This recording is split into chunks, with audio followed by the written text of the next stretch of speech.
ಚೆನ್ನಾಗಾಗತ್ತೆ ಅಂತ. ಬಟ್ ನೀವು ಕುಂಬಳಕಾಯಿಗೆ ಬಂದಿದ್ದೀರಿ, ಏನು ವಿಶೇಷ?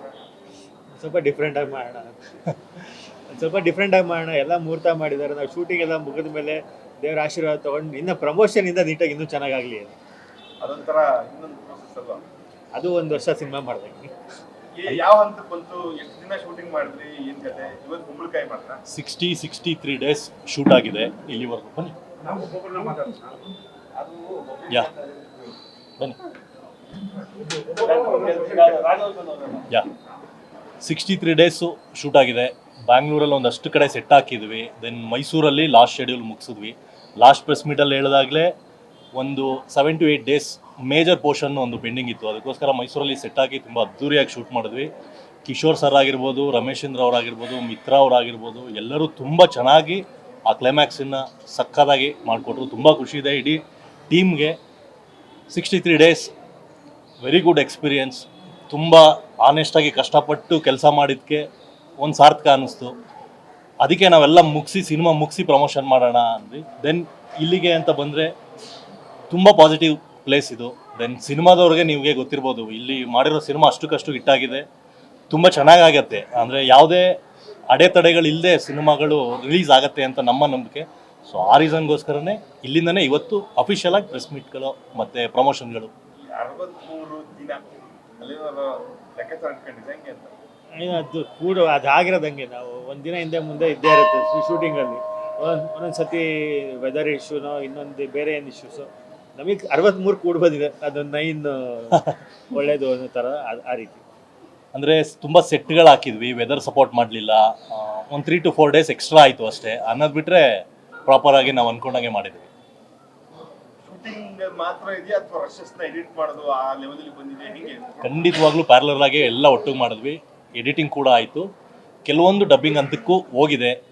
ನೆಕ್ಸ್ಟ್ ದಿನಗಳಲ್ಲಿ ಡಬ್ಬಿಂಗ್ ಆಗಿರ್ಬೋದು, ನಮ್ಮ ಸಿನಿಮಾ ಅಪ್ಡೇಟ್ಗಳು ಏನೇನಾಗುತ್ತೆ ಅದನ್ನೆಲ್ಲ ಪಕ್ಕ ಕೊಟ್ಕೊಂಡು ಹೋಗ್ತೀವಿ. ಇಬ್ರು ಹೀರೋಗಳೇ ಈ ನಿರ್ಮಾಣದ ಜವಾಬ್ದಾರಿನ ಆಜುಬಾಜಲ್ಲಿ ಹೊತ್ಕೊಂಡಿದ್ರು ಅಂದ್ರೆ ಇಬ್ರು ಸೇರಿ ಹೆಗಲು ಕೊಟ್ಟಿದ್ರು ಅಂತ ಅನ್ಸೋ ಒಂದು ಸಿನಿಮಾಗೆ. ಹೆಂಗೆ ವ್ಯತ್ಯಾಸ ಕಾಣ್ತಾ ಇದೆ ಈ ಜವಾಬ್ದಾರಿ? ಅಂದರೆ ಈಗ ನಮ್ಮ ಫಸ್ಟ್ ಪಾಯಿಂಟ್ ನಾವು ಯೋಚನೆ ಮಾಡಿದ್ದೇನೆ, ನಮ್ಮ ಈ ಪ್ರಾಜೆಕ್ಟ್ ಆದಮೇಲೆ ನಾವು ಯಾರ್ದು ಬ್ಲೇಮ್ ಮಾಡೋದು, ತಪ್ಪೋ ಸರಿನೋ ಎರಡು ನಾವೇ ಅನುಭವಿಸೋಣ. ಒಳ್ಳೇದಾದರೂ ನಮಗೆ ಆಗಲಿ, ಏನಾದ್ರು ಪ್ರಾಬ್ಲಮ್ ಆದರೂ ನಾವೇ ಅದರಿಂದ ತಿದ್ಕೊಳ್ಳೋಣ. ಸೊ ಆ ನಿಟ್ಟಿನಲ್ಲಿ ನಾವು ಯೋಚನೆ ಮಾಡಿದಾಗ, ಯಾಕೆಂದರೆ ಒಂದು ದೊಡ್ಡ ಜರ್ನಿ ನಮ್ಮಿಬ್ಬರದು, ಒಂದು 7-8 ವರ್ಷದ ಫ್ರೆಂಡ್ಶಿಪ್ಪು. ಸೊ ಈ ಜರ್ನಿಲಿ ಸಾಕಷ್ಟು ಪ್ರಾಜೆಕ್ಟ್ಸ್ಗಳು ನೋಡಿದ್ದೀವಿ, ಅವ್ರದ್ದೇ ಆಗ್ಬೋದು ನನ್ನದೇ ಆಗ್ಬೋದು. ಸೊ ನಮ್ಗೆ ಅನಿಸಿದ್ದು ನಾವೇ ಯಾಕೆ ಒಂದು ಪ್ರಾಜೆಕ್ಟು ನಮ್ಮ ಜವಾಬ್ದಾರಿ ತೊಗೊಂಡು ಸ್ಕ್ರಿಪ್ಟಿಂಗ್ ಸ್ಟೇಜಿಂದ ಜೊತೆ ಕೂತ್ಕೊಂಡು ವರ್ಕ್ ಮಾಡ್ಕೊಂಡು ಹೋಗೋಣ ಅಂತ. ಟಚ್ವುಡ್ ತುಂಬ ಸ್ಮೂತಾಗಿ ತುಂಬ ಚೆನ್ನಾಗಿ ಬಂತು. ಕ್ಲಾರಿಟಿಯಿಂದ ಕೆಲಸ ಮಾಡಿದ್ರೆ ವರ್ಕ್ ಆಗುತ್ತೆ ಅನ್ನೋದೊಂದು ಎಕ್ಸ್ಪೀರಿಯೆನ್ಸ್ ಇದು. ತುಂಬ ಕ್ಲಾರಿಟಿಯಿಂದ ಸ್ಕ್ರಿಪ್ಟಿಂಗ್ ಸ್ಟೇಜಿಂದ ಇದ್ದಕ್ಕೆ ನಮಗೆ ತುಂಬ ಈಸಿ ಆಯಿತು.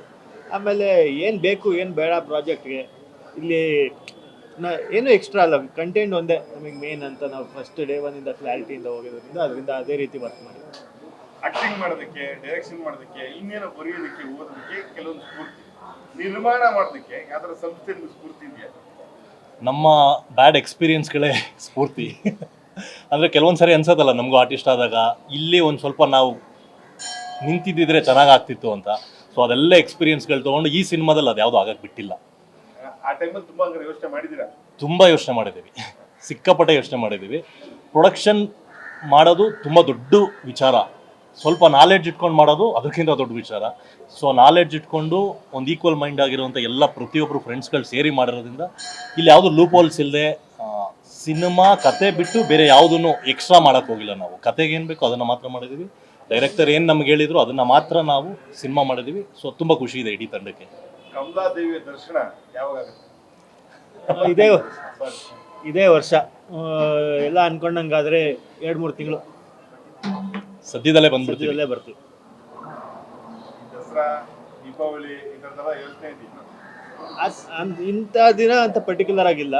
ನಾವು ಫಸ್ಟ್ ಕಾಪಿ ತೆಗ್ದು ನೋಡಿ ಡೇಟ್ ಅಂದರೆ ಒಂದು ನನಗನ್ಸಿದ್ದೇನು ಅಂದರೆ ಇಲ್ಲಿ ತುಂಬ ದೊಡ್ಡ ಲೆಕ್ಕಾಚಾರ ಹಾಕ್ತಾರೆ. ದಸರಾ ಬಂದ್ಬಿಡ್ತೀವಿ, ದೀಪಾವಳಿಗೆ ಬಂದ್ಬಿಡ್ತೀವಿ ಅಂತ. ಸೊ ಆ ಲೆಕ್ಕಾಚಾರ ಯಾವುದೂ ವರ್ಕ್ ಆಗಲ್ಲ ಸರ್. ಯಾಕಂದರೆ ನಾನು 4 ಸಿನಿಮಾ ರಿಲೀಸ್ ಆಗಿದೆ ನಂದು. ಲೆಕ್ಕಾಚಾರ ಹಾಕಿ ಹಾಕಿ ಹಾಕಿ ಹಾಕಿ ಹಾಕಿ ಯಾವತ್ತು ಏನಾಗಬೇಕು, ನಮ್ಗೆ ಎಷ್ಟು ದೊರಕಬೇಕು, ಎಷ್ಟು ದಕ್ಕಬೇಕು ಅಷ್ಟೇ ನಮ್ಗೆ ದೊಕ್ಕೋದು. ಸೊ ಯಾವುದೇ ಲೆಕ್ಕಾಚಾರ ಆಗಲ್ಲ. ಸಿನಿಮಾ ಎಷ್ಟು ಜನ ನೋಡ್ತಾರೆ, ಎಷ್ಟು ಪಬ್ಲಿಸಿಟಿ ಆಗುತ್ತೆ, ಆ ಕಂಟೆಂಟ್ಗೆ ಏನು ಕೆಪಾಸಿಟಿ ಇದೆ, ಅದು 100% ತೊಗೊಂಡೇ ಹೋಗುತ್ತೆ. ಸೊ ಅದಕ್ಕೆ ಸಿನಿಮಾನ ಪ್ರಿಂಟ್ನ ನೋಡಿ ಇವತ್ತಿಂದ ಪ್ರಮೋಷನ್ ಸ್ಟಾರ್ಟ್ ಮಾಡ್ತಿದ್ದೀವಲ್ಲ, ಸಿನಿಮಾ ಎಷ್ಟು ರೀಚ್ ಆಗುತ್ತೆ, ಎಷ್ಟು ಕೆಪಾಸಿಟಿ ಇದೆ ಅದು ಅದಕ್ಕೆ ತೊಗೊಂಡು ಹೋಗುತ್ತೆ. ಸೊ ಇದಕ್ಕೆ ಅಂತ ಡೇಟ್ಗಳನ್ನ ನಾವೇನು ವೆಯ್ಟ್ ಮಾಡೋದಿಲ್ಲ. ಸೊ ಒಳ್ಳೆ ಒಂದು ಶುಕ್ರವಾರ, ಒಂದು ಒಳ್ಳೆ ಗುಡ್ ಫ್ರೈಡೇ ದಿನ ಸಿನಿಮಾ ರಿಲೀಸ್ ಮಾಡ್ತೀವಿ. ಖಂಡಿತವಾಗ್ಲೂ ಸರ್, ನಾನೇನು ಅಂದ್ಕೊಂಡಿದ್ದೆ, ಒಬ್ಬ ಡೈರೆಕ್ಟ್ ಅದನ್ನು ಒಂದು ಕಥೆಯಿಂದ ರೆಡಿ ಮಾಡಿದಾಗ, ಸ್ಕ್ರೀನ್ ಪ್ಲೇ ಅಂತ ಒಂದು ರೆಡಿ ಆದಾಗ ಅದಕ್ಕೆ ಪ್ರೊಡಕ್ಷನ್ ಹೌಸು ಸಪೋರ್ಟು ಭಾಳ ಮುಖ್ಯ ಆಗುತ್ತೆ. ಸೊ ನಮ್ಮ ಪ್ರೊಡಕ್ಷನ್ ಹೌಸು ನನಗೆ ಪ್ರತಿ ಹಂತದಲ್ಲೂ ತುಂಬ ಸಾಥ್ ಕೊಟ್ಟರು. ಹಾಗಾಗಿ ಸಿನಿಮಾ ತುಂಬ ಚೆನ್ನಾಗಿ ಬಂದಿದೆ. ಮುಂದಿನ ಹಂತಗಳಲ್ಲಿ ಟೀಸರ್ ಟ್ರೈಲರಲ್ಲಿ ನಿಮಗೆ ಗೊತ್ತಾಗುತ್ತೆ ನಮ್ಮ ಸಿನಿಮಾ ಯಾವ ಕ್ವಾಲಿಟಿಯಲ್ಲಿ ಬಂದಿದೆ ಅಂತ. ಸೊ ಇಷ್ಟು ಹೇಳೋಕ್ಕೆ ಇಷ್ಟಪಡ್ತೀನಿ. ನಮ್ಮ ಪ್ರೊಡಕ್ಷನ್ ಹೌಸ್ ನನಗೆ ತುಂಬ ಸಪೋರ್ಟ್ ಆಗಿತ್ತು, ಮತ್ತು ಪ್ರತಿ ಆರ್ಟಿಸ್ಟ್ಗಳು ಕೂಡ ಸೊ ಅವರವ್ರ ಕೆಲಸನ ಅಚ್ಚುಕಟ್ಟಾಗಿ ಮಾಡ್ಕೊಂಡು ಹೋಗಿದ್ದಾರೆ. ಹಾಗಾಗಿ ನಾನು ಏನೊಂದು ಕಲ್ಪನೆಯಲ್ಲಿ ಒಂದೊಂದು ಪಾತ್ರಗಳು ರಚಿಸಿದ್ದೆ, ಆ ಪಾತ್ರಗಳಿಗೆ ಜೀವ ತುಂಬಿ ಮಾಡಿದ್ದಾರೆ. ಅದು ಮುಂದಿನ ದಿನಗಳಲ್ಲಿ ನಿಮಗೆ ಟೀಸರು ಟ್ರೈಲರಲ್ಲಿ ಖಂಡಿತವಾಗ್ಲೂ ನಿಮ್ಗೆ ಗೊತ್ತಾಗುತ್ತೆ. ಇಂಥದೊಂದು ಪ್ರೊಡಕ್ಷನ್, ಇಂಥದೊಂದು ಹೊಸ ಹುರುಪು, ಹೊಸ ಕನಸು ತಂಡ ಸಿಕ್ಕಿದ್ದು ಒಂದು ನಿರ್ದೇಶಕರಾಗಿ ನಿಮಗೆ ಈಸಿ ಆಗಿದೆ, ಕಷ್ಟ ಆಗಿದೆ? ಅದರಲ್ಲಿ ನಾನು ಭಾಳ ಅದೃಷ್ಟವಂತ ಅಂತಲೇ ಹೇಳಬೇಕು. ಯಾಕಂದರೆ ಗಜಾರಾಮದಲ್ಲಿ ರಾಜ್ ಸರ್ ಜೊತೆ ನಾನು ಕೆಲಸ ಮಾಡಿದ್ದೆ. ಅಲ್ಲಿ ಅವರು ನನ್ನ ಕೆಲಸ ಗುರುತಿಸಿ ಮತ್ತೆ ನನಗೆ ಈ ಪ್ರಾಜೆಕ್ಟ್ ಕೊಟ್ಟರು. ಆಮೇಲೆ ಸಚಿನ್ ಸರ್ ಎಂಟ್ರಿ ಆದರು. ಭಾಳ ಖುಷಿ ಇದೆ ಸರ್. ಸಚಿನ್ ಸರ್ನಂತೂ ನೀವು ಇದರಲ್ಲಿ ಭಾಳ ಖುಷಿ ಪಡ್ತೀರಾ. ಒಂದು ಕಮಲ್ ಅನ್ನೋ ಒಂದು ಪಾತ್ರದಲ್ಲಿ ಭಾಳ ಖುಷಿ ಆಗುತ್ತೆ. ಜಾವ ಇಲ್ಲಿ ತನಕ ಬಂದಿದೆ ಸರ್. ಜಾವ ಸದ್ಯದಲ್ಲೇ ಸ್ಟಾರ್ಟ್ ಮಾಡ್ತೀವಿ. ಆಗಸ್ಟ್ ಫಸ್ಟ್ ವೀಕಿಂದ ಸ್ಟಾರ್ಟ್ ಮಾಡ್ತಿದ್ದೀವಿ. ತುಂಬ ದೊಡ್ಡ ದೊಡ್ಡ ತಾರಾಬಣ ಇದೆ, ಹೇಳ್ತೀನಿ ಸದ್ಯದಲ್ಲೇ. ಕಮಲ್ ಶ್ರೀದೇವಿ ಆಗಿರೋದ್ರಿಂದ ಸದ್ಯಕ್ಕೆ ಇದನ್ನು ಮುಗಿಸೋಣ. ತುಂಬ ದೊಡ್ಡ ದೊಡ್ಡ ಆರ್ಟಿಸ್ಟ್ಗಳು ಬರ್ತಿರೋದ್ರಿಂದ ಎಲ್ಲರ ಡೇಟ್ಗಳು ಪ್ರಾಬ್ಲಮ್ಸ್ಗಳಿದೆ. ಎಲ್ಲರೂ ಆಗಸ್ಟಿಂದ ಸಿಗ್ತಿದ್ದಾರೆ. August first week or last ವೀಕಲ್ಲಿ ಒಂದು ಶೆಡ್ಯೂಲ್ ಮುಗಿಸ್ತೀವಿ. ಆಗಸ್ಟ್ ಸ್ವಾತಂತ್ರ್ಯ ಸಿಗುತ್ತೆ, ಸ್ವಾತಂತ್ರ್ಯ ಹೋಗುತ್ತೆ? ಗೊತ್ತಾಗ್ತಿಲ್ಲ.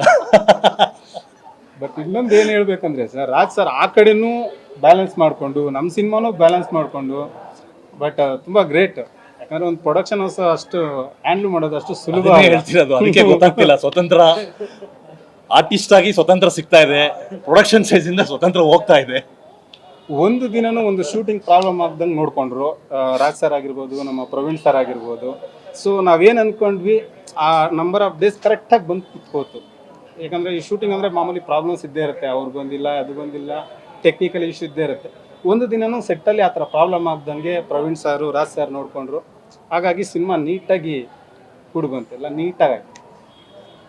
ಅಂದರೆ ತುಂಬ ಒಳ್ಳೆ ಕಂಟೆಂಟ್ಗಳು ಇಟ್ಕೊಂಡು ಒಂದೊಂದಷ್ಟು ಒಳ್ಳೊಳ್ಳೆ ಸರ್ಪ್ರೈಸಿಂಗ್ ಕ್ಯಾರೆಕ್ಟರ್ಗಳನ್ನ ಇಟ್ಕೊಂಡು ಸಿನಿಮಾ ಮಾಡಿದ್ದೀವಿ.